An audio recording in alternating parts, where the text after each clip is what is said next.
തസൂഫിൻ്റെ മാർഗത്തിലേക്ക് വരുമ്പോൾ റാബിയ എന്ന് പറയുന്ന ഒരു സൂഫി വനിതയെക്കുറിച്ച് നമുക്ക് മനസ്സിലാക്കാൻ സാധിക്കും. എനിക്ക് ഏറ്റവും എക്കാലവും ഇഷ്ടമായിരിക്കുന്ന റാബിയയുടെ ഒരു പ്രാർത്ഥനയുണ്ട്.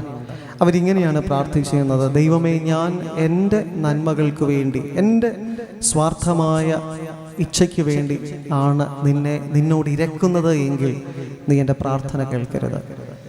എൻ്റെ സ്വാർത്ഥതകൾ, എൻ്റെ വ്യക്തിപരമായ ആവശ്യങ്ങൾക്ക് വേണ്ടി മാത്രമാണ് ഞാൻ നിന്നോട് ദുആ ഇരക്കുന്നതെങ്കിൽ നീ അത് കേൾക്കരുത്. മറിച്ച് എൻ്റെ പാപങ്ങളുടെ പുറതിക്കും സർവ്വ സൃഷ്ടിജാലങ്ങളുടെയും നന്മയ്ക്കും വേണ്ടി ഞാൻ നിന്നോട് ഇരക്കുമ്പോൾ നിന്റെ സൃഷ്ടിയുടെ ഭാഗം എന്ന നിലയിൽ ആ വലിയ സമൂഹത്തോട് ചേർന്ന് നീ എന്നെ അനുഗ്രഹിക്കണം. എത്ര അർത്ഥവത്തായ പ്രാർത്ഥനയാണ്. ഞാൻ എൻ്റെ വാക്കുകൾ ആവർത്തിക്കുകയാണ്.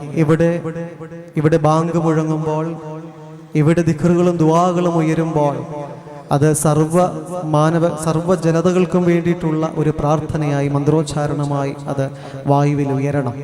മുഹമ്മദ് നബിയുടെ പ്രവാചകന്റെ വാക്കുകൾ: നിന്റെ വീട്ടിൽ നീ നല്ല രുചികരമായ ഭക്ഷണം പാകം ചെയ്യുമ്പോൾ നിന്റെ സമീപത്ത് ഒരുവൻ വിശപ്പിന്റെ വിളി അനുഭവിക്കുന്നുണ്ട് എങ്കിൽ അവനുമായി നിന്റെ ഭക്ഷണം നീ പങ്കുവയ്ക്കുന്നില്ലെങ്കിൽ നീ വലിയ തിന്മയാണ് ചെയ്യുന്നത്. ഇതിന്റെ പാഠഭേദം വ്യത്യസ്തമാണെങ്കിലും ആശയം ഇതാണ്. ഞാൻ പറഞ്ഞു വരുന്നത്, എല്ലാ ആധ്യാത്മിക സരണികളും വിളിച്ചോതുന്നതായ ആത്മീയ സത്യങ്ങളൊന്നാണ്.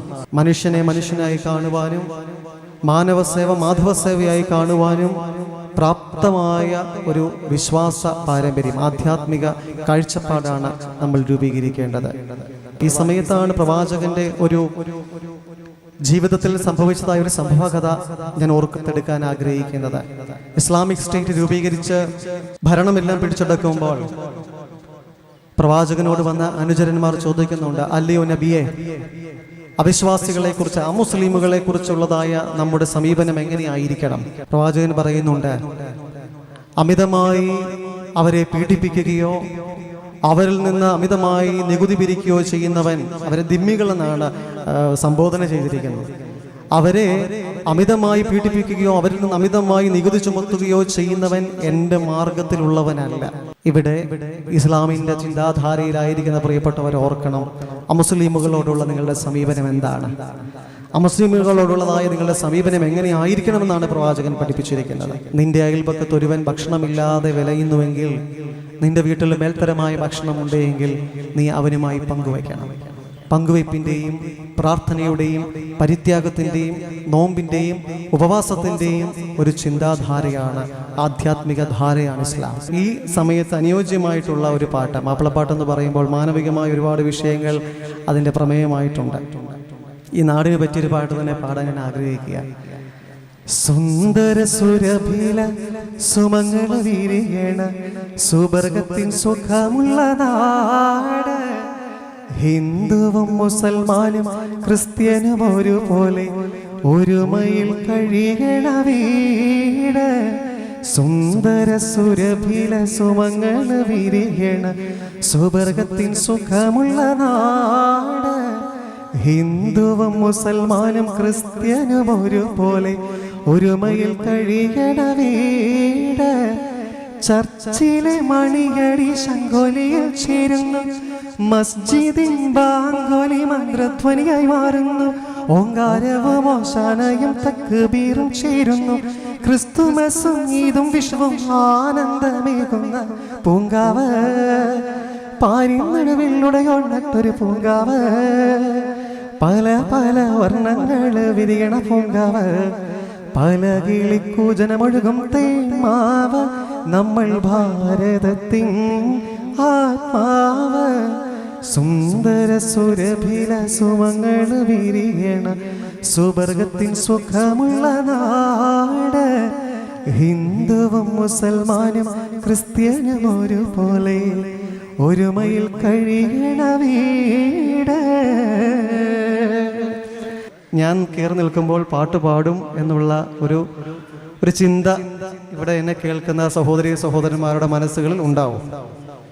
എനിവേ, ഏതായാലും സന്തോഷകരമായ അനുഭവം തന്നെയാണ്. പ്രത്യേകിച്ച് പായിപ്പാടിൻ്റെ ഈ ദേശത്ത് നാനാജാതി മതസ്ഥരായ ആളുകൾ തിങ്ങിപ്പാർക്കുന്ന ഒരു ദേശത്ത് ഈ സായംകാലത്തിൽ ഒരുമിച്ച് നമുക്ക് ചേർന്ന് വരാൻ സാധിച്ചതിൽ ദൈവത്തെ മഹത്വപ്പെടുത്തുന്നു. അങ്ങനെ ഒരു അവസരം നൽകിയ ഇതിൻ്റെ എല്ലാ ചുമതലക്കാരെയും പ്രത്യേകിച്ച് ഇതിലേക്ക് എന്നെ ക്ഷണിച്ച പ്രിയപ്പെട്ട സിറാജുദ്ദീൻ ഖാസ്മി, അദ്ദേഹത്തെയും അദ്ദേഹത്തിൻ്റെ കൂടെയുള്ള സുഹൃത്തിനെയും സഹോദരനെയും ഒക്കെ നന്ദിയോടെ ഓർക്കുകയാണ്. ഞാനിവിടെ വന്നിരുന്ന സമയത്ത് എൻ്റെ മനസ്സിലേക്ക് കടന്നു വന്നതായ ഒരു ചിന്ത, ഇത്രയും ശ്രേഷ്ഠരായ പ്രത്യേകിച്ച് സ്വാമിജി ഞങ്ങൾ പള്ളിയകത്തേക്ക് പ്രവേശിച്ചപ്പോൾ എനിക്ക് തോന്നുന്നു ഇവിടുത്തെ ഉസ്താക്കന്മാരെക്കാട്ടിലും കൃത്യമായിട്ടാണ് ഓരോ ഭാഗത്തെക്കുറിച്ചും അദ്ദേഹം ഞങ്ങൾക്ക് വിവരിച്ചു തരുന്നത്. കേരളത്തിനകത്തും പുറത്തുമുള്ള പല സ്ഥലങ്ങളിലും പ്രത്യേകിച്ച് മുസ്ലിം സമുദായത്തിലെ സഹോദരന്മാരുമായും മുസ്ലിം പണ്ഡിതന്മാരുമായൊക്കെ സംവദിക്കുവാനും ആശയവിനിമയം ചെയ്യുവാനും ഒക്കെ സാധിക്കുന്ന ഒരു വ്യക്തി എന്ന നിലയിൽ ഈ സ്വാമിയുടെ അത്രയും അറിവുകളില്ലെങ്കിൽ പോലും ഇതിൻ്റെ ചിട്ടവട്ടങ്ങളും ഇതിൻ്റെ ക്രമീകരണങ്ങളും ഒക്കെ എനിക്കും അത്യാവശ്യമൊക്കെ സുപരിചിതമാണ്. ഞാൻ പറഞ്ഞു വന്നത്, അദ്ദേഹത്തെ പോലെയുള്ള തിരുമേനിയെ പോലെയുള്ള വ്യക്തിത്വങ്ങൾ ഇരിക്കുന്ന ഈ വേദിയിൽ, പ്രത്യേകിച്ച് അതുപോലെ തന്നെ നമ്മുടെ ഈസാ ഉസ്താദ് ഈ പള്ളി പണിയുന്നതിന് മുൻപ് ഞാൻ അതായത് ആഞ്ഞിലിത്താനം സെൻറ് മേരീസ് യാക്കോബായ സുറിയാനി പള്ളിയിൽ ഞാൻ വികാരിയായി ശുശ്രൂഷ ചെയ്യുന്ന കാലഘട്ടത്തിൽ അന്ന് ഞാൻ എൻ്റെ തീസിസിൻ്റെ ഭാഗമായിട്ട് സൂഫി മ്യൂസിക്കുമായിട്ടൊക്കെ ബന്ധപ്പെട്ട ഒരു പഠനം നടത്തുന്ന സമയത്ത് പ്രിയപ്പെട്ട ഉസ്താദിൻ്റെ അടുക്കൽ വരികയും തസൂഫിനെ കുറിച്ചൊക്കെ മനസ്സിലാക്കാൻ ശ്രമിക്കുകയും ചെയ്തിട്ടുണ്ട്. അന്ന് ഉസ്താദുമായിട്ടൊരു നല്ല ബന്ധം ഉണ്ടായിരുന്നു. പിന്നീടും പായിപ്പാടുമായി ബന്ധപ്പെട്ട താഴത്തങ്ങാടിയുമായി ബന്ധപ്പെട്ട ആരെങ്കിലുമൊക്കെ ഞാൻ പരിചയപ്പെട്ടാൽ ഉസ്താദിനെ കുറിച്ച് അന്വേഷിക്കാറുണ്ട്. പിന്നീട് ഇന്ന് ഞങ്ങൾക്ക് ഒരുമിച്ച് കാണാൻ സാധിച്ചു. അതുപോലെ തന്നെയാണ് തീർച്ചയായിട്ടും ഈരാറ്റുപേട്ടയിലെ മുഹമ്മദ് നദീർ മൗലവി, അദ്ദേഹത്തെയും മുൻ പരിചയമുണ്ട്. അവരെ പോലെയൊക്കെയുള്ള മതപണ്ഡിതന്മാരിരിക്കുന്ന ഒരു വേദിയിൽ സംസാരിക്കുമ്പോൾ ഏറെ ശ്രദ്ധിക്കേണ്ടിയിരിക്കുന്നു. ഞാൻ പറഞ്ഞു വരുന്നത്, ഇങ്ങനെയുള്ള വിശിഷ്ട വ്യക്തിത്വങ്ങൾ സംസാരിക്കുവാൻ ഇരിക്കുന്ന ഒരു വേദിയിൽ നിൽക്കുമ്പോൾ എൻ്റെ ഉള്ളിലേക്ക് വന്നതായ ഒരു ചിന്ത, ഈ ദേവാലയം ഇതിൻ്റെ പണിയൊക്കെ പൂർത്തീകരിച്ച്, അറ്റകുറ്റപ്പണിയൊക്കെ പൂർത്തീകരിച്ച് ഇത് സമർപ്പിച്ച് പ്രാർത്ഥനയ്ക്കായിട്ട് സമർപ്പിക്കുമ്പോൾ എന്താണ് ഖുർആൻ ഒരു ദേവാലയവുമായി ബന്ധപ്പെട്ടുള്ള ഒരു സാഹചര്യത്തിൽ, അല്ലെങ്കിൽ ദേവാലയം നിർമ്മിക്കുമ്പോൾ എന്താണ് പരിശുദ്ധ ഖുർആൻ പറയുന്നത് എന്ന് ഞാനൊന്ന് പഠിക്കാൻ ശ്രമിച്ചു. അപ്പോൾ അതിനകത്ത് എനിക്ക് ഏറ്റവും ഹൃദ്യമായി തോന്നിയത്, ഞാനിവിടെ ഉസ്താദിനോട് ചോദിച്ചു, ഞാൻ പറയുന്നതൊക്കെ തെറ്റിപ്പോകാതിരിക്കണമല്ലോ. അപ്പം സൂറത്തുൽ തൗബ അതിൽ പറയുന്ന ഒരു കാര്യമുണ്ട്. ഉസ്താദിനോട് പറഞ്ഞു, ബിസ്മി പറയാതെ ആരംഭിക്കുന്ന ഒരു പരിശുദ്ധ ഖുർആനിലെ ഏക അധ്യായമാണ്. അപ്പോൾ അതിൽ പറയുന്ന അതിൻ്റെ 9-ാമത്തെ അധ്യായത്തിൽ, അല്ലെങ്കിൽ 9-ാമത്തെ ഖണ്ഡികയിൽ അതിൻ്റെ 18-ാമത്തെ ഒരു വാക്യമായിട്ട് പറയുന്ന ഒരു കാര്യം ഞാൻ ഏറെ ചിന്തിച്ചതായ ഒരു കാര്യമാണ്. അത് പറയുന്നത് ഇങ്ങനെയാണ്: അള്ളാഹുവിൻ്റെ പള്ളികൾ പരിപാലിക്കപ്പെടേണ്ടത് അള്ളാഹുവിലും അന്ത്യദിനത്തിലും വിശ്വസിക്കുകയും നമസ്കാരം മുറ പോലെ നിർവഹിക്കുകയും സകാത്ത് നൽകുകയും അള്ളാഹുവെ അല്ലാതെ ഭയപ്പെടാതിരിക്കുകയും ചെയ്തവർ മാത്രമാണ്. എന്നാൽ അത്തരക്കാർ സന്മാർഗം പ്രാപിക്കുന്നവരുടെ കൂട്ടത്തിലായേക്കാം. ഞാൻ ആവർത്തിക്കാം: അള്ളാഹുവിൻ്റെ പള്ളികൾ പരിപാലിക്കേണ്ടത് അള്ളാഹുവിലും ദൈവത്തിലും അന്ത്യദിനത്തിലും വിശ്വസിക്കുകയും നമസ്കാരം മുറ പോലെ നിർവഹിക്കുകയും സകാത്ത് നൽകുകയും അള്ളാഹുവെ അല്ലാതെ ഭയപ്പെടാതിരിക്കുകയും ചെയ്തവർ മാത്രമാണ്. എന്നാൽ അത്തരക്കാർ സന്മാർഗം പ്രാപിക്കുന്നവരുടെ കൂട്ടത്തിലായേക്കാം. ഈ ഒരു വാക്യത്തിൽ നിന്ന് ഒരു ദേവാലയത്തിൻ്റെ എല്ലാ കാര്യങ്ങളെക്കുറിച്ചും, ഒരു ദേവാലയം എന്താണ്, അല്ലെങ്കിൽ ഒരു മുസ്ലിം ദേവാലയത്തിൻ്റെ സാങ്കത്യം എന്താണ് എന്ന് വളരെ കൃത്യമായിട്ട് ഇവിടെ പറഞ്ഞു വെച്ചിരിക്കുകയാണ്. അങ്ങനെയെങ്കിൽ എനിക്ക് ഈ കാലഘട്ടവുമായി ചേർന്ന് ചിന്തിക്കുമ്പോൾ എനിക്ക് തോന്നുന്നു ഏറ്റവും കൂടുതൽ തെറ്റിദ്ധരിക്കപ്പെട്ടിട്ടുള്ള ഒരു സമുദായമാണ് മുസ്ലിം സമുദായം. എൻ്റെ വ്യക്തിപരമായ അനുഭവത്തിൽ എനിക്കൊരുപാട് നല്ല സുഹൃത്തുക്കൾ, പ്രത്യേകിച്ച് ഈ തെക്കൻ കേരളത്തിൽ എനിക്ക് അധികം സുഹൃത്തുക്കളില്ല. പക്ഷേ തൃശ്ശൂരിന് വടക്കോട്ട് എനിക്ക് ഒരുപാട് നല്ല സുഹൃത്തുക്കളുണ്ട്. ഞാൻ മലബാർ ഡയോസിസിൽ വർക്ക് ചെയ്തിരുന്ന കാലഘട്ടത്തിൽ ആ പ്രദേശത്തുള്ള മുസ്ലിം സമുദായത്തിലെ ആളുകളുടെ നന്മയും അവരുടെ സ്നേഹവും കരുണയും ഒക്കെ അനുഭവിക്കാൻ എനിക്ക് സാധിച്ചിട്ടുണ്ട്. പലപ്പോഴും ഒരു സമുദായം ഒരു ചോദ്യചിഹ്നമായി നിലകൊള്ളുവാനുള്ള കാരണങ്ങളിൽ ഒന്നായി ഞാൻ കാണുന്നത് ആ സമുദായത്തെക്കുറിച്ചുള്ള വ്യക്തമായൊരു ബോധ്യം പൊതുസമൂഹത്തിനില്ലാത്തത് കൊണ്ടാണ്. അതിൻ്റെ മറുവശം എന്ന് പറയുന്നത്, ആ സമുദായ അംഗങ്ങൾക്ക് ഈ സമുദായം എന്താണെന്ന് ജീവിച്ച് കാണിച്ചു കൊടുക്കുവാൻ ഈ കാലഘട്ടത്തിൽ സാധിക്കാതെ പോകുന്നുണ്ട് എന്നുള്ളതുമാണ്. ഒരു നാണയത്തിൻ്റെ ഇരുവശങ്ങൾ പോലെയാണ്. ഇവിടെയാണ് ഈ പള്ളി, പ്രത്യേകിച്ച് പായിപ്പാട് എന്ന് പറയുന്നത് ക്രൈസ്തവരും ഹൈന്ദവരും മുസ്ലിങ്ങളും എല്ലാം ഒരുമിച്ച് താമസിക്കുന്ന ഒരു സ്ഥലമാണ്. ഇന്ന് ഈ ദേവാലയം ഇതിൻ്റെ പണി നടന്നുകൊണ്ടിരിക്കുമ്പോൾ നാനാജാതി മതസ്ഥർക്ക് കാണുവാനായി തുറന്നു കൊടുത്തിട്ടുണ്ട്. ഇവിടെ കുറിതൊട്ടവരും കൊന്തയിട്ടവരും തട്ടമിട്ടവരും എല്ലാവരും, മതമുള്ളവരും ഇല്ലാത്തവരും എല്ലാം ഈ പള്ളിക്കകത്ത് പ്രവേശിച്ച് അവർ കാണുകയാണ്. പള്ളിയുടെ ക്രമങ്ങളൊക്കെ മനസ്സിലാക്കുകയാണ്.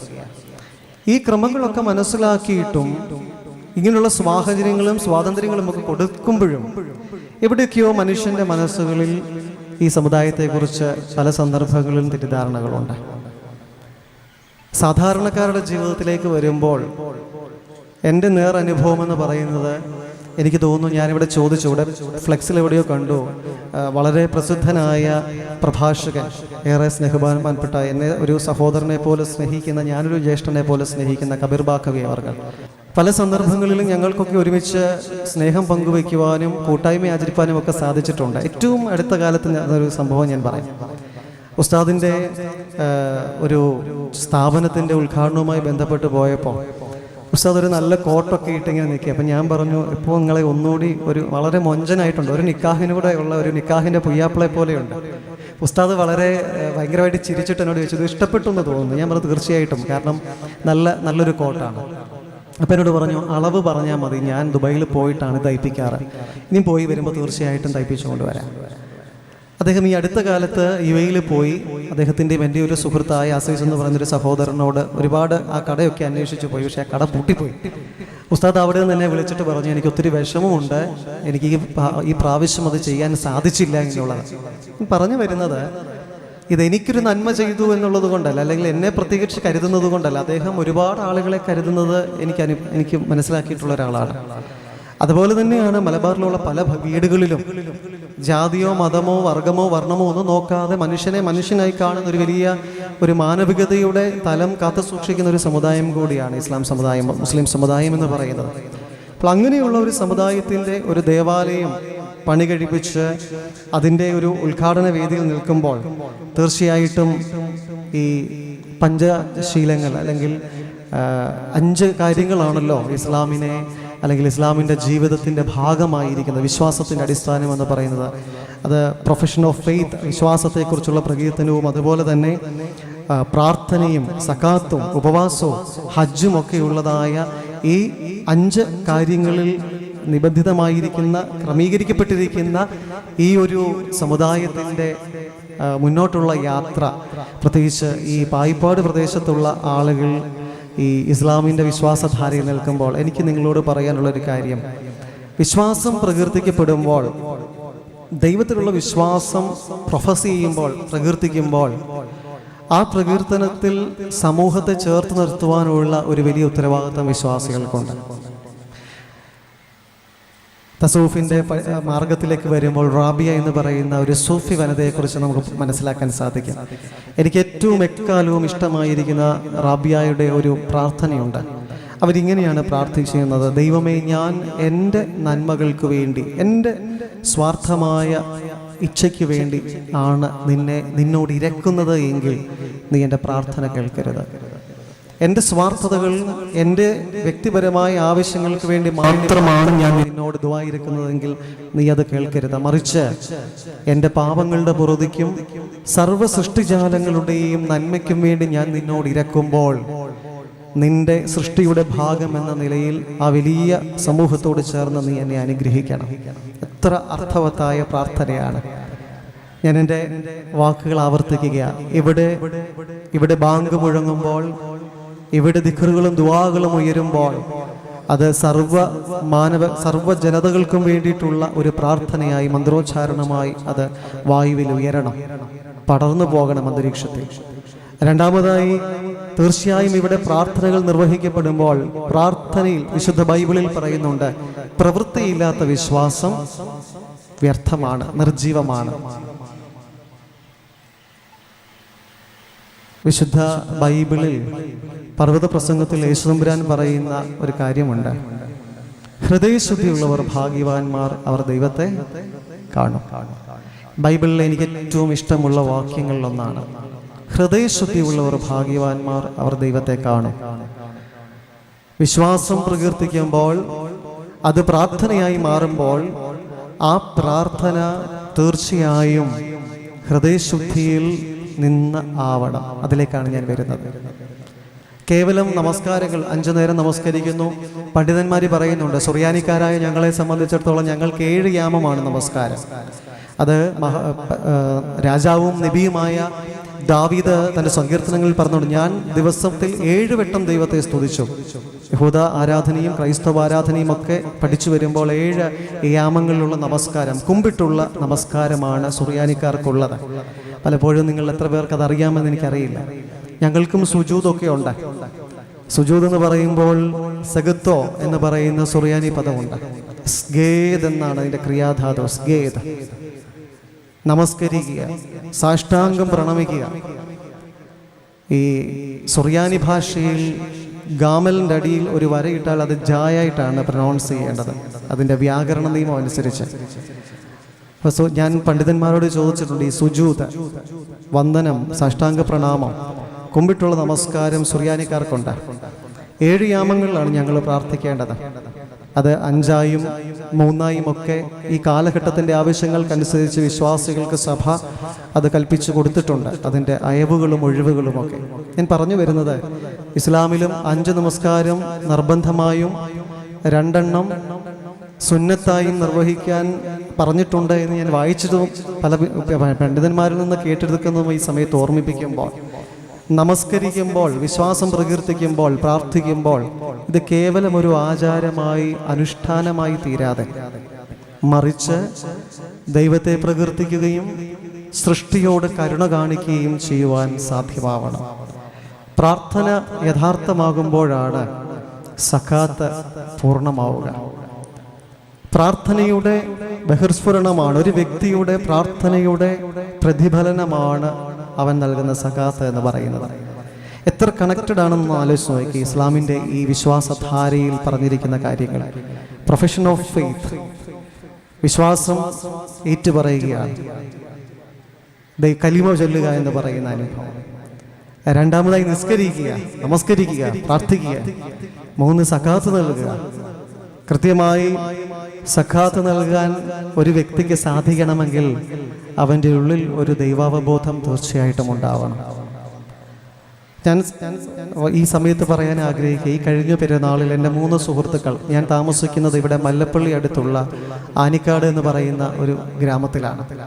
അവിടെ ഞങ്ങൾക്ക് ഒരു കുന്നിൻ്റെ മുകളിൽ ഒരു ആശ്രമമുണ്ട്, മോർ ഗ്രിഗോറിയോസ് ദേറ. ആ ദേറായിലെ അംഗമാണ് ഞാൻ. ആ ആശ്രമത്തോട് ചേർന്ന് ഇപ്പോൾ 2 വർഷമായിട്ട് ഞങ്ങൾക്കൊരു പെയിൻ ആൻഡ് പാലിയേറ്റീവ് പ്രവർത്തിക്കുന്നുണ്ട്. അവിടെ എൻ്റെ പല സുഹൃത്തുക്കളും, പ്രത്യേകിച്ച് മലബാറിൽ നിന്നും അതുപോലെ തന്നെ തെക്കൻ കേരളത്തിൽ നിന്നുമൊക്കെ എനിക്ക് സുഹൃത്തുക്കളൊക്കെ അവിടെ വരാറുണ്ട്. ഈ അടുത്ത കാലത്ത് എൻ്റെ ഒരു സുഹൃത്ത് അവിടെ വന്ന സമയത്താണ് അദ്ദേഹം വരുമ്പോൾ ഞാൻ അവിടെ രോഗികളെ പരിചരിച്ചുകൊണ്ടിരിക്കുകയാണ്.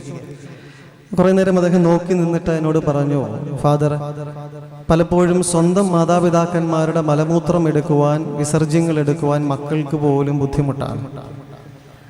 പക്ഷേ ഈ മുറിവുകൾ കഴുകുമ്പോഴും വെച്ച് കെട്ടുമ്പോഴും ഈ മലമൂത്ര വിസർജ്യമൊക്കെ എടുക്കുമ്പോഴും ഈ അത്തറുകളെ ഇത്രയും ഇഷ്ടപ്പെടുന്ന നിങ്ങൾക്ക് എങ്ങനെയാണ് അതിനോട് സമരസപ്പെട്ടു പോകുവാൻ സാധിക്കുക എന്ന്. കാരണം എൻ്റെ അത്തറുകളുടെ ഒരു പ്രൊഡ്യൂസറിൽ ഒരാളാണ് അദ്ദേഹം.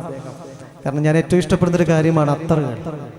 അപ്പോൾ അദ്ദേഹത്തിന് അറിയാം എൻ്റെ ഒരു വേവ് ലെങ്ത് എന്താണെന്നുള്ളത്. അപ്പോൾ എന്നോട് ചോദിച്ചൊരു ചോദ്യമാണ്, എങ്ങനെയാണ് നിങ്ങൾക്ക് ഇങ്ങനെ ചെയ്യാൻ സാധിക്കുക? ഞാൻ കൊടുത്തൊരു മറുപടി ഇതായിരുന്നു, നമ്മളെല്ലാം ഈ ഒരു അവസ്ഥയിലൂടെ കടന്നു പോകും. ഈ അവസ്ഥയിലൂടെ കടന്നു പോകുമ്പോൾ നമ്മൾ ഇന്ന് ആർക്കെങ്കിലും ഒരു നന്മ ചെയ്താൽ, നമുക്കാരുമില്ലാതെ വരുന്ന, നമുക്ക് ആവശ്യമുള്ളൊരു സമയത്ത് ദൈവം ആളുകളെ ഒരുക്കും. ആ ഒറ്റ ചിന്ത മാത്രമേ എൻ്റെ മനസ്സിലുള്ളൂ. കാരണം ഞാൻ അവിവാഹിതനാണ്, കുട്ടികളില്ല, കുടുംബമില്ല. അതുകൊണ്ട് തന്നെ ആർക്കെങ്കിലുമൊക്കെ കൂടുതൽ നന്മ ചെയ്തുവെങ്കിൽ മാത്രമേ ഒരു അവസാന നിമിഷത്തിൽ നല്ലൊരു അന്ത്യത്തിന് എനിക്കൊരു യോഗ്യത കിട്ടുകയുള്ളൂ. അതാണ് എന്നെ ഭരിക്കുന്നൊരു ചിന്ത. ഞാൻ പറഞ്ഞു വന്നത്, അത് കണ്ടതിന് ശേഷം അദ്ദേഹം ഈ കഴിഞ്ഞ പെരുന്നാളിൻ്റെ സമയത്ത് ഖത്തറിൽ നിന്ന് എന്നെ വിളിച്ചിട്ട് പറഞ്ഞു, ഒത്തിരി രൂപയൊന്നും ഇല്ല, പക്ഷെ കുറച്ച് പൈസ ഞാൻ മാറ്റിവെച്ചിട്ടുണ്ട് ഈ നോമ്പിൽ സക്കാത്ത് നൽകാൻ. ഈ പ്രാവശ്യം അത് ഈ സ്ഥാപനത്തിന് നൽകാൻ ഞാൻ ആഗ്രഹിക്കുകയാണ്. ഞാൻ പറഞ്ഞു, വളരെ സന്തോഷം. ഞാനിത് പറയാനുള്ള കാരണം, ഈ സക്കാത്ത് നൽകുന്നതിനെ കുറിച്ചൊക്കെ വ്യത്യസ്തങ്ങളും വിവിധങ്ങളുമായ പഠനങ്ങളും പഠിപ്പീരുകളും മുസ്ലിം സമുദായത്തിലുണ്ട് എന്ന് എനിക്കറിയാം. സലാം മടക്കുന്നതുമായി ബന്ധപ്പെട്ടുള്ള ചിന്താധാരകൾ തന്നെയാണ്. ചിലരോട് സലാം പറയുമ്പോൾ അവർ കേൾക്കാത്ത രീതിയിലിരിക്കും, ചിലരോട് സലാം പറയുമ്പോൾ അവർ പകുതി മടക്കും, ചിലർ മുഴുവനായും മടക്കും എന്ന് പറയുന്നത് പോലെ മുസ്ലിമിന്റെ വിശ്വാസധാരയെക്കുറിച്ച് ഖുർആനും ഹദീസും പറയുന്നതനുസരിച്ചുള്ളതായ പഠനങ്ങൾ, പ്രബോധനങ്ങൾ കൃത്യമായി വിവേചിക്കുന്ന, കൃത്യമായിട്ട് ആളുകൾ എത്തിക്കുന്ന പണ്ഡിതന്മാർ ഈ കാലഘട്ടത്തിൽ ഉണ്ടാകേണ്ടത് വളരെയേറെ ആവശ്യമാണ്.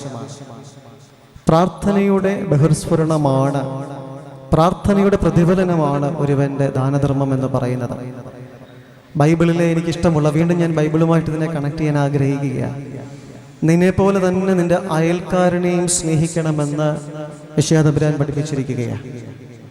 നിന്നെപ്പോലെ തന്നെ നിന്റെ ക്രിസ്ത്യാനിയായ അയൽക്കാരനെ സ്നേഹിക്കണമെന്നല്ല, നിന്നെപ്പോലെ തന്നെ നിന്റെ യഹൂദനായ അല്ലെങ്കിൽ യഹൂദ മത പശ്ചാത്തലത്തിൽപ്പെട്ടവനായതുകൊണ്ട് യഹൂദനായ അയൽക്കാരനെ സ്നേഹിക്കണമെന്നല്ല, നിന്നെപ്പോലെ തന്നെ നിന്റെ അയൽക്കാരനെ സ്നേഹിക്കണം. അവൻ ആരുമാവാം, യഹൂദനാവാം, യവനനാവാം, ദാസനാവാം, സ്വതന്ത്രനാവാം, ആരുമാവാം. അതുപോലെ തന്നെയാണ് മുഹമ്മദ് നബിയുടെ പ്രവാചകന്റെ വാക്കുകൾ. നിന്റെ വീട്ടിൽ നീ നല്ല രുചികരമായ ഭക്ഷണം പാകം ചെയ്യുമ്പോൾ നിന്റെ സമീപത്ത് ഒരുവൻ വിശപ്പിന്റെ വിളി അനുഭവിക്കുന്നുണ്ട് എങ്കിൽ അവനുമായി നിന്റെ ഭക്ഷണം നീ പങ്കുവെക്കുന്നില്ലെങ്കിൽ നീ വലിയ തിന്മയാണ് ചെയ്യുന്നത്. ഇതിന്റെ പാഠഭേദം വ്യത്യസ്തമാണെങ്കിലും ആശയം ഇതാണ്. ഞാൻ പറഞ്ഞു വരുന്നത്, എല്ലാ ആധ്യാത്മിക സരണികളും വിളിച്ചോതുന്നതായ ആത്മീയ സത്യങ്ങളൊന്നാണ്. മനുഷ്യനെ മനുഷ്യനായി കാണുവാനും മാനവസേവ മാധവസേവയായി കാണുവാനും പ്രാപ്തമായ ഒരു വിശ്വാസ പാരമ്പര്യം, ആധ്യാത്മിക കാഴ്ചപ്പാടാണ് നമ്മൾ രൂപീകരിക്കേണ്ടത്. അവസാനമായി നാലാമതായി വരുമ്പോൾ ഉപവാസത്തെക്കുറിച്ച് പറയുന്നുണ്ട്. ഞാൻ പല സന്ദർഭങ്ങളിലും എൻ്റെ സൺഡേ സ്കൂൾ ക്ലാസ്സുകളിലും ഞങ്ങളുടെ മർത്തമറിയം വനിതാ സമാജത്തിലുമൊക്കെ ഞാൻ പറയാറുണ്ട്, നോമ്പെടുക്കുന്നതായ മുസ്ലിം സഹോദരങ്ങളെക്കുറിച്ച്. വളരെ കൃത്യമായി നോമ്പെടുക്കുന്ന സുഹൃത്തുക്കളെയും പണ്ഡിതന്മാരെയും എനിക്കറിയാം, അതിലൊഴിവ് കാണിക്കുന്നവരെയും എനിക്കറിയാം.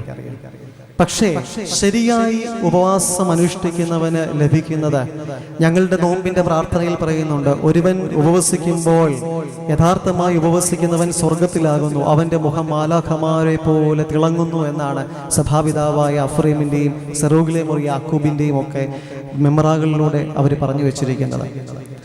ഒരുവൻ യഥാർത്ഥമായി നോമ്പ് ആചരിക്കുമ്പോൾ വിശപ്പിന്റെ വിളി എന്താണെന്നും വിശപ്പിന്റെ വില എന്താണെന്നും അവൻ മനസ്സിലാക്കും. അങ്ങനെയുള്ളവർക്കാണ് യഥാർത്ഥമായി മറ്റുള്ളവർക്ക് നേരെ അനുഭാവപൂർവമായി ആശ്വസിപ്പിക്കുന്ന കരം നീട്ടുവാൻ സാധിക്കുക. അവസാനമായി പ്രാപ്തിയുള്ളവൻ ഹജ്ജ് നിർവഹിക്കണം. ഇവിടെ ഒത്തിരി ഹാജിമാരും ഹാജിമമാരും ഒക്കെ ഉണ്ട്. ഹജ്ജ് കേവലം ഒരു അനുഷ്ഠാനമായി മാറാതെ തീർത്ഥാടനത്തിലൂടെ ദൈവത്തെ കാണുവാൻ, ദൈവ അനുഭവം സിദ്ധിക്കുവാൻ, സ്വാംശീകരിക്കുവാൻ സാധ്യമാകണം. തീർച്ചയായും ഈ ദേവാലയം ഈ ദേശത്തിന് അനുഗ്രഹമായി തീരട്ടെ എന്ന് ആശംസിക്കുകയാണ്. എല്ലാ ദേവാലയങ്ങളും, അമ്പലമാകട്ടെ, ക്രൈസ്തവ ദേവാലയങ്ങൾ, പള്ളികളാകട്ടെ, മുസ്ലിം പള്ളികളാകട്ടെ, എല്ലാ ഇടങ്ങളിലും പ്രഘോഷിക്കപ്പെടുന്നത് ദൈവസ്തുതികളാണ്. അപ്പോൾ നിങ്ങൾ ചോദിക്കും, ഈ എല്ലാത്തിനെയും ഒന്നായി കാണുന്നുണ്ടോ എന്ന്. ഇവിടെ നിങ്ങൾ കൊടുത്തിരിക്കുന്ന പേര് ഏറ്റവും അന്വർത്ഥമാണ്, സൗഹൃദ സംഗമം. പല മതസൗഹാർദ്ദത്തിലും മതസൗഹാർദ്ദ മേളകളിലും ഒക്കെ പങ്കെടുക്കുമ്പോൾ ഞാൻ പറയാറുണ്ട്, മതസൗഹാർദ്ദം ഒരിക്കലും സാധ്യമല്ല. മതം എന്ന പദത്തിന്റെ അർത്ഥം അഭിപ്രായമെന്ന ഒരു ഫ്രേസ് തന്നെയുണ്ട്. പണ്ഡിത മതം, പണ്ഡിതന്മാരുടെ അഭിപ്രായം അനുസരിച്ച് ഇങ്ങനെ കാര്യങ്ങൾ ഇങ്ങനെയാണ്. ഒരിക്കലും എൻ്റെ മതം അവരൻ്റെ മതവുമായി ഒത്തുപോകുമെന്ന് തോന്നുന്നില്ല. അതിനും അപ്പുറമായി മാനവ സൗഹാർദ്ദ മേളകൾ അല്ലെങ്കിൽ മാനവ സൗഹാർദ്ദ വേദികളാണ് ഉണ്ടാകേണ്ടത്. മനുഷ്യൻ മനുഷ്യനെ തിരിച്ചറിയുമ്പോൾ, ഒരുവൻ അവരിലെ ആധ്യാത്മികത തിരിച്ചറിയുമ്പോൾ തീർച്ചയായും ദൈവാവബോധം അവിടെ ഉണ്ടാവും. ബൈബിളിൽ ഒരു വചനമുണ്ട്, മറ്റുള്ളവർ നിങ്ങളുടെ നല്ല നടപടികളെ കണ്ട് സ്വർഗസ്ഥനായ ദൈവത്തെ മഹത്വപ്പെടുത്തട്ടെ എന്ന്. മറ്റുള്ളവർ നിങ്ങളുടെ നല്ല നടപടികളെ കണ്ട് സ്വർഗസ്ഥനായ ദൈവത്തെ മഹത്വപ്പെടുത്തട്ടെ. നമ്മുടെ നല്ല നടപടികൾ കണ്ടിട്ടാണ് ഒരുവൻ വിശ്വാസധാരയെ സ്വീകരിക്കേണ്ടത്. ഇസ്ലാം ഒരു തുറവിയുടെ അനുഭവമാണ്. ശാന്തിയുടെയും സമാധാനത്തിന്റെയും മതം, അഭിപ്രായം അല്ലെങ്കിൽ ആധ്യാത്മിക പാത. ഈ പാതയിൽ യാത്ര ചെയ്യുന്നവർക്ക് ഈ കാലഘട്ടത്തിൽ ഒരു വലിയ ഉത്തരവാദിത്വമുണ്ട്. ഈ പാതയുടെ സൗന്ദര്യവും ഈ പാതയുടെ സൗകുമാര്യവും പൊതുസമൂഹത്തിന് കാണിച്ചു കൊടുക്കുവാൻ എങ്ങനെയാണ്? ജീവിതത്തിലൂടെ, മറ്റുള്ളവരുമായിട്ടുള്ള ഇടപാടുകളിലൂടെ. പലപ്പോഴും ഈ കാലഘട്ടത്തിൽ ഒത്തിരി വ്യത്യാസങ്ങളുണ്ട്. പ്രത്യേകിച്ച് ചെറുപ്പക്കാരായ പണ്ഡിതന്മാർ ഒരുപാട് അഡ്വാൻസ്ഡ് ആയിട്ടിരിക്കുന്ന ഒരു കാലഘട്ടമാണിത്. മറ്റ് മാധ്യമങ്ങളിലൂടെ, നവമാധ്യമങ്ങളിലൂടെയൊക്കെ വളരെ കൃത്യമായി ഈ മതത്തിൻ്റെ അല്ലെങ്കിൽ ഈ ആധ്യാത്മിക സരണിയുടെ സരളമായ പാഠങ്ങൾ മറ്റുള്ളവർക്ക് പകർന്നു കൊടുക്കുവാൻ അവർക്ക് സാധിക്കുന്നുണ്ട്. നല്ല കാര്യം. അങ്ങനെ ആളുകൾക്ക് തെറ്റിദ്ധാരണകളൊക്കെ മാറി നമ്മളെല്ലാവരും ഒന്നാണ്, മരണാനന്തര ലോകം, പരേത ലോകം ഒന്നെന്നുള്ളതുണ്ട്. ഇസ്ലാമിലും ക്രൈസ്തവാധ്യാത്മികതയിലും അതിൻ്റെ തിയോളജി ഒന്ന് തന്നെയാണ് മരണാനന്തര ജീവിതം. ഈ ഭൂമിയിലെ ജീവിതത്തിന് ശേഷം നമുക്കൊരു ജീവിതമുണ്ട്. ഈ ഭൂമിയിൽ നമ്മൾ അധ്വാനിക്കുന്നതെല്ലാം പരലോകത്തിലെ ഒരു നന്മയ്ക്ക് വേണ്ടിയിട്ടാണ്. ആ അധ്വാനത്തിൽ ഈ ഭൂമിയിൽ നാം അധ്വാനിക്കുമ്പോൾ മറ്റുള്ളവരെ ചേർത്ത് പിടിക്കുവാൻ ഈ സമയത്താണ് പ്രവാചകന്റെ ഒരു ജീവിതത്തിൽ സംഭവിച്ചതായ ഒരു സംഭവകഥ ഞാൻ ഓർത്തെടുക്കാൻ ആഗ്രഹിക്കുന്നത്. ഇസ്ലാമിക് സ്റ്റേറ്റ് രൂപീകരിച്ച് ഭരണമെല്ലാം പിടിച്ചെടുക്കുമ്പോൾ പ്രവാചകനോട് വന്ന അനുചരന്മാർ ചോദിക്കുന്നുണ്ട്, അല്ലയോ നബിയെ, അവിശ്വാസികളെ കുറിച്ച്, അമുസ്ലിമുകളെ കുറിച്ചുള്ളതായ നമ്മുടെ സമീപനം എങ്ങനെയായിരിക്കണം? പ്രവാചകൻ പറയുന്നുണ്ട്, അമിതമായി അവരെ പീഡിപ്പിക്കുകയോ അവരിൽ നിന്ന് അമിതമായി നികുതി പിരിക്കുകയോ ചെയ്യുന്നവൻ, അവരെ ദിമ്മികളെന്നാണ് സംബോധന ചെയ്തിരിക്കുന്നത്. അവരെ അമിതമായി പീഡിപ്പിക്കുകയോ അവരിൽ നിന്ന് അമിതമായി നികുതി ചുമത്തുകയോ ചെയ്യുന്നവൻ എൻ്റെ മാർഗത്തിലുള്ളവനല്ല. ഇവിടെ ഇസ്ലാമിൻ്റെ ചിന്താധാരയിലായിരിക്കുന്ന പ്രിയപ്പെട്ടവർ ഓർക്കണം, അമുസ്ലിമുകളോടുള്ള നിങ്ങളുടെ സമീപനം എന്താണ്? അമുസ്ലിമുകളോടുള്ളതായ നിങ്ങളുടെ സമീപനം എങ്ങനെയായിരിക്കണമെന്നാണ് പ്രവാചകൻ പഠിപ്പിച്ചിരിക്കുന്നത്. നിന്റെ അയൽപക്കത്ത് ഒരുവൻ ഭക്ഷണമില്ലാതെ വിലയുന്നുവെങ്കിൽ, നിന്റെ വീട്ടിൽ മേൽത്തരമായ ഭക്ഷണമുണ്ടെങ്കിൽ നീ അവനുമായി പങ്കുവയ്ക്കണം. പങ്കുവയ്പ്പിൻ്റെയും പ്രാർത്ഥനയുടെയും പരിത്യാഗത്തിൻ്റെയും നോമ്പിൻ്റെയും ഉപവാസത്തിൻ്റെയും ഒരു ചിന്താധാരയാണ്, ആധ്യാത്മിക ധാരയാണ് ഇസ്ലാം. അതിൽ ആയിരിക്കുന്നവർ അതിൽ നന്മയിൽ മുന്നേറുക. മറ്റുള്ളവർ നിങ്ങളുടെ നല്ല നടപടികൾ കണ്ട് ദൈവത്തെ മഹത്വപ്പെടുത്തട്ടെ. ഈ ദേവാലയം, പള്ളി ദേശത്തിന് അനുഗ്രഹമാകട്ടെ. ഒരു പള്ളി വരുമ്പോൾ ആ പള്ളിയോട് ചുറ്റുപാടും ഒരുപാട് ആളുകൾക്ക് ഒരുപാട് ജീവിത സന്ധാരണത്തിനുള്ള മാർഗമുണ്ട്. പ്രത്യേകിച്ച് പായിപ്പാട് മാർക്കറ്റിന്റെ ഒരു മധ്യഭാഗത്താണ്, ശരിക്കും കണ്ണായ സ്ഥലത്താണ് ഈ ദേവാലയം. ഞാനും ഇതിന്റെ വാതിലൂടെയൊക്കെ കടന്നു പോകുമ്പോൾ ഇടയ്ക്കൊക്കെ നോക്കാറുണ്ട്. ഈ മിനാരത്തിൽ ഓർക്കാറുണ്ട്, ഒരു പഴയ പാട്ടുണ്ട്, കിളിയെ ദിക്റ് പാടി കിളിയെ. എനിക്കതിൻ്റെ വരികളോ കൃത്യം ഓർമ്മയില്ല, പക്ഷെ പാട്ടുകളൊക്കെ ഫസീലത്തെയും കണ്ണൂർ സീനത്തുമൊക്കെ പാടി ഇങ്ങനെ ഉള്ളിൽ ഇങ്ങനെ കിടക്കുകയാണ്. ഞാൻ പറഞ്ഞു വരുന്നത്, ഇവിടുത്തെ മിനാരത്തിൽ നിന്ന് ബാങ്കുലികൾ ഉയരുമ്പോൾ അത് ഈ ദേശത്തിനുള്ളൊരു ഉണർത്തുപാട്ടായി തീരണം. ദേശക്കാർക്കുള്ള ഒരു സ്വസ്ഥതയുടെ ഒരു സംഗീതമായി മാറണം. അപ്പോഴാണ് സാമൂഹിക സാംസ്കാരിക സമത്വത്തിലേക്ക് വരുവാൻ നമുക്ക് സാധിക്കുക. ഒരു ബാങ്കിന്റെ വിളി കേൾക്കുമ്പോൾ അതിൽ ലയിക്കുവാൻ, അല്ലെങ്കിൽ അതിലെ മെലോഡിയസ് ആയിട്ടുള്ള ആ തരംഗങ്ങളെ കേട്ട് ശാന്തമാകുവാൻ ഒരുവന് സാധിക്കുമെങ്കിൽ അതൊരു വലിയ കാര്യമാണ്. ഞാൻ എൻ്റെ വാക്കുകൾ ഉപസംഹരിക്കുക. എനിക്ക് തോന്നുന്നു ബഹുമാനപ്പെട്ട മിനിസ്റ്റർ ആഗതനായിട്ടുണ്ട്. എല്ലാവിധമായ ഭാവുകങ്ങളും എല്ലാവിധമായ നന്മകളും നേർന്നുകൊണ്ട് എന്നോട് ഇവിടെ പല ചെറുപ്പക്കാരും പറഞ്ഞൊരു പാട്ട് പാടണമെന്ന്. അതിൻ്റെ കാരണക്കാരനും വന്ന് പറയുന്നുണ്ട്. ബഹുമാനപ്പെട്ട മിനിസ്റ്റർ വരുമ്പോൾ അത് ഒത്തിരി പാടാനായിട്ടുള്ള സാഹചര്യമില്ല. ദൈവത്തിന് സ്തുതി. എന്തായാലും ഈ സമയത്ത് അനുയോജ്യമായിട്ടുള്ള ഒരു പാട്ട്, മാപ്പിളപ്പാട്ടെന്ന് പറയുമ്പോൾ മാനവികമായ ഒരുപാട് വിഷയങ്ങൾ അതിൻ്റെ പ്രമേയമായിട്ടുണ്ട്. ഈ നാടിന് പറ്റിയൊരു പാട്ട് തന്നെ പാടാൻ ഞാൻ ആഗ്രഹിക്കുക. സുന്ദര സുരഭില സുമംഗള വീരിയണ സുവർഗത്തിൻ സുഖമുള്ള നാട്, ഹിന്ദുവും മുസൽമാനും ക്രിസ്ത്യനും ഒരുപോലെ ഒരുമയിൽ കഴിയണ വീട്. സുന്ദര സുരഭില സുമംഗള വീരിയണ സുവർഗത്തിൻ സുഖമുള്ള നാട്, ഹിന്ദുവും മുസൽമാനും ക്രിസ്ത്യനും ഒരുപോലെ ഒരുമയിൽ കഴിയണ വീട്.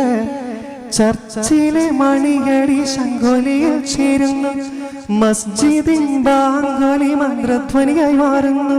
ഓങ്കാരവും ഓശാനയും തക്ബീറും ചേരുന്നു, ക്രിസ്തുമസും ഈദും വിഷവും ആനന്ദമേകുന്ന പൂങ്കാവ്, പാരിനടുവിലുടയൊരു പൂങ്കാവ്, പല പല വർണ്ണങ്ങൾ വിരിയണ പൂങ്കാവ്, പല കിളിക്കൂജനമൊഴുകും തേന്മാവ്, നമ്മൾ ഭാരതത്തിൻ ആത്മാവ്, സുന്ദര സുരഭില സുമങ്ങൾ വിരിയണ സുവർഗത്തിൻ സുഖമുള്ള നാട്, ഹിന്ദുവും മുസൽമാനും ക്രിസ്ത്യനും ഒരുപോലെ ഒരുമയിൽ കഴിയണ വീട്.